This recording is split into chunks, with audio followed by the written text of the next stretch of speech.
नाम जप की महिमा है। पापी बैठा श्री राम की गोद में। श्री प्रेमानंद जी द्वारा सुनाया गया बहुत ही रोचक कहानी है दोस्तों।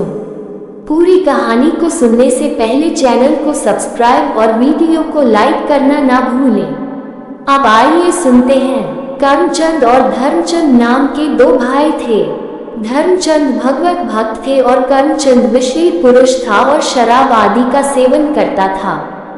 बड़े भाई धर्मचंद संतों से निवेदन करके उनको घर लाते, उनकी आरती करते और प्रसाद खिलाते। ये सब देखकर कर्मचंद संतों को गाली देता। वो दुष्ट स्वभाव का था। बड़े भाई ने विचार किया कि इस दुष्ट का कैसे कल्याण होगा, क्योंकि संतों को गालियां देने से तो दुर्गति पक्की है। संत बड़े कृपालु होते हैं। एक बार अयोध्या के संतों की मंडली उनके वहां से निकली। धर्मचंद जी ने उनको अपने यहाँ बुलाया और उनकी आरती उतारी और प्रसाद खिलाया। इतने में शराब पीकर कर्मचंद वहां आया और उन सबको गाली देने लगा। उसका कमरा ऊपर था। वो सबको गालियां देते हुए अपने कमरे में चला गया। संतों ने धर्मचंद जी से कहा, आप तो हमें आदर पूर्वक लाए थे, लेकिन ये कौन है? धर्मचंद जी ने कहा, महाराज जी क्षमा करें, यह मेरा छोटा भाई है। गलत संग से इसकी दुर्दशा हो गई है। उन्होंने पूछा, महाराज क्या इसका कल्याण हो सकता है? संतों ने कहा, पक्का हो जाएगा, आप चिंता मत करो। उनमें से एक संत हष्ट पुष्ट थे। वो ऊपर गए, दरवाजा खटखटाया। कर्मचंद ने दरवाजा खोला। संत भगवान समझ गए कि यहाँ विनय से बात नहीं बनेगी।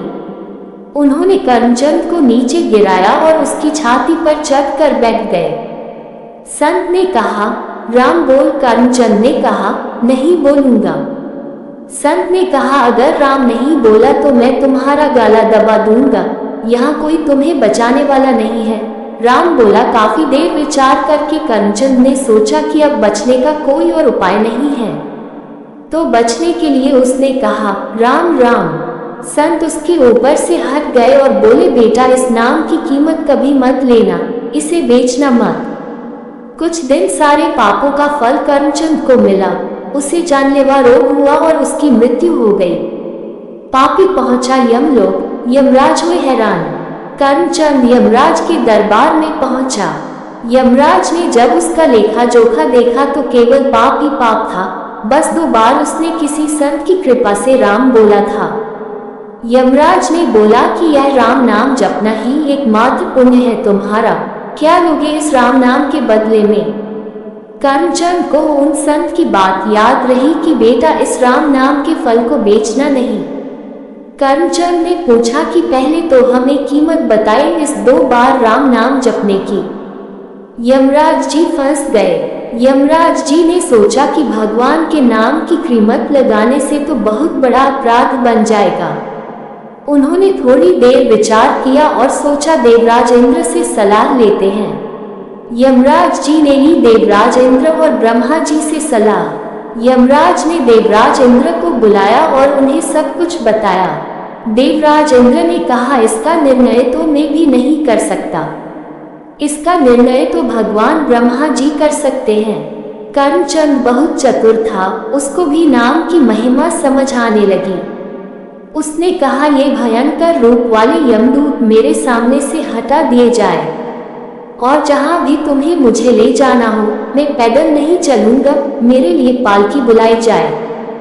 देवराज इंद्र और यमराज जी ने कर्मचंद को पालकी में बैठाया और ब्रह्मलोक ले गए। ब्रह्मा जी ने पूछा कि क्या पुण्य है इस जीवात्मा का कि आप दोनों स्वयं इसे पालकी में बिठाकर लाए हैं? यमराज जी ने बोला कि यह तो महान पापी है, पर इसने 2 बार राम राम बोला है और अब बोल रहा है कि उसकी कीमत बताओ। ब्रह्मा जी भी सर खुजलाने लगे, क्योंकि राम नाम की कीमत वो भी कैसे ही बता दे। ब्रह्मा जी ने कहा, राम नाम की महिमा को भगवान शिव जानते हैं। हम सब कैलाश चलते हैं और शिव जी से नाम की महिमा सुनते हैं। वो पापी जीवात्मा ब्रह्मलोक में सुख प्राप्त करके बहुत ही प्रसन्न था। यमराज, देवराज इंद्र और ब्रह्मा जी गए भगवान शिव के पास।